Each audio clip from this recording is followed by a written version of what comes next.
So let's keep our theme. Next, we have Sarah with the film art of James Bond. Nice.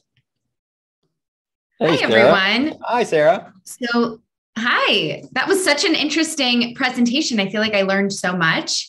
And I'm also, what's funny is I grew up on Austin Powers, not knowing that was a spoof of James Bond. Right. And so I only recently watched my first James Bond. I was like, this music sounds familiar. Oh, yeah. So here we go. So I'll start with a little animation. I hope this works. Let's see. So this might look familiar, this animation. Yeah. Yep. Just put it to slideshow mode and you're good. We just lost. There. Oh, 1 second. I think we just lost you. Oh no. We can hear you. There we go. There we go. Can you see the slideshow? We can. Yes, we can.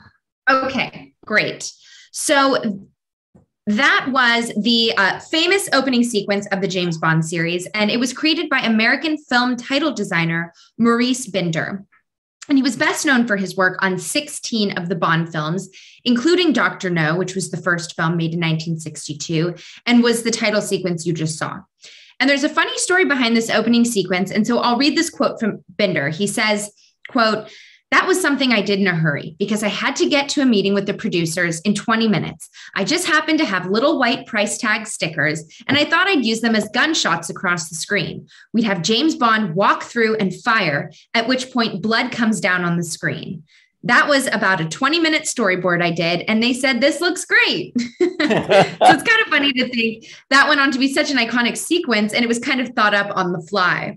But Binder really created a unique style. He created almost this psychedelic feel to the sequences and included women shooting weapons, which also became iconic to the opening sequence of the films, even after his successor took over.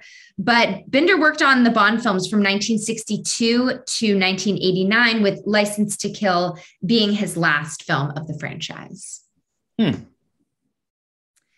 John McCluskey was a Scottish comic artist. McCluskey was the original artist of the James Bond newspaper strip, which first appeared in the London Daily Express in 1958. Ian Fleming, the creator of James Bond, approached McCluskey because of how much he liked his style, his art style. And now John McCluskey is most notably known for creating the face of Bond. And he continued to illustrate 13 of the James Bond novels until 1966, when he took over other comic adaptations projects such as The Pink Panther and Laurel and Hardy. And in 1982, McCluskey returned to illustrate the James Bond strip, collaborating with writer Jim Lawrence to illustrate 4 new original James Bond stories. Sir Kenneth Adam was a German-British movie production designer, best known for his set designs of the Bond films of the 60s and 70s. He was born in Berlin. His family relocated to England when he was 13 after the Nazis took power. And together with his brother, Dennis Adam, he was one of only 3 German-born pilots to serve in the Royal Air Force during World War II. But then after the war, he began a career in film as a draftsman. And you can see here how that kind of translated to his sketching of the sets of the Bond films that he later worked on. And in 2005, a journalist says, his sets for the 7 Bond films he worked on are as iconic as the movies themselves and set the benchmark for every blockbuster. So he had this kind of signature futuristic look on his set designs, and that really enabled Adam to make a name for himself and helped to turn these 7 Bond films into these cinematic icons with this unmistakable use of dynamic lines and perspectives. And his main inspiration was actually German Expressionism. And so here are 3 examples from Moonraker, You Only Live Twice, and Thunderball, but he also worked on Goldfinger, The Spy Who Loved Me, Diamonds Are Forever, and Dr. No. Frank McCarthy was an American realist painter who was actually known for his Western paintings. He was born and raised in New York and attended the Art Students League, but eventually moved out to Arizona in the West. And he had a brief period of creating movie posters from 1956 to 1968. And among his numerous blockbuster films, his most famous commissions are for 3 of the Bond films, Thunderball, You Only Live Twice, and On Her Majesty's Secret Service. And he created these in conjunction with Robert McGinnis, who was an American artist and illustrator. And he actually began as an apprentice for Walt Disney Studios and then found his way into publishing, creating book cover art. He transitioned into film art and created the posters for many of the Bond films. And he's one of the more famous Bond artists and is known for featuring the famous spy in these sensual collages.